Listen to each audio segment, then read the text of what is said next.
həyat pisdir, hər kəs mənə qarşıdır, hər şey üstümə gəlir, həyatımda heç nə yolunda getmir.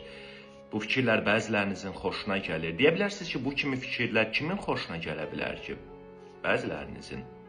Niyə görə? Çünki bu fikirlərin qəribə bir komfort verən tərəfi var. Əgər siz düşünürsünüzsə ki, hər şey sizin üstünüzə gəlir və bütün insanlar sizə qarşı birləşiblər, hər kəs sizə qarşıdır, siz burada çarəsizsiniz, qurban rolundasınız, bu sizi bir çox şey eləməkdən uzaqlaşdıracaq, çünki nə eləsəz də hər şey boşuna gedəcək və nəsə eləməyin bir faydası yoxdur və nəsə eləməməyin, bu passivliyin komfortu, bəli, bəzilərinizin xoşuna gəlir, amma unutmayın, bu xoşa gəlmək aldadıcı bir xoşa gəlməkdir. Qısa zamanda sizin həyatınız köküşə doğru getməyə başlayacaq.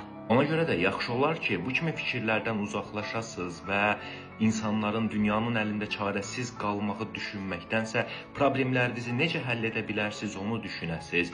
Əmin ola bilərsiniz ki, hər kəs pis deyil, hər şey pis deyil. Əlbəttə, bu dünyada çox pis hadisələr baş verir və çox pis insanlar da var. Amma hər kəs və hər şey deyil və siz özünüzü qurtara bilərsiniz, siz nələrsə eləyə bilərsiniz, zəif deyilsiniz, qurban deyilsiniz, pis gündə deyilsiniz, çarəsiz deyilsiniz.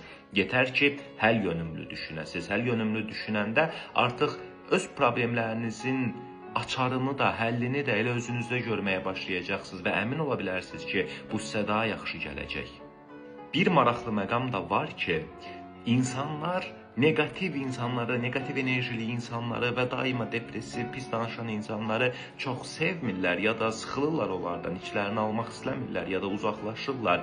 Yəni, qurban psixologiyasında olmaq üçün sadəcə işlərinizə, fəaliyyətinizə ya da hansısa həyatınızın başqa-başqa aspektlərinə təsir eləməklə qalmır, həm də münasibətlərinizə təsir göstərir.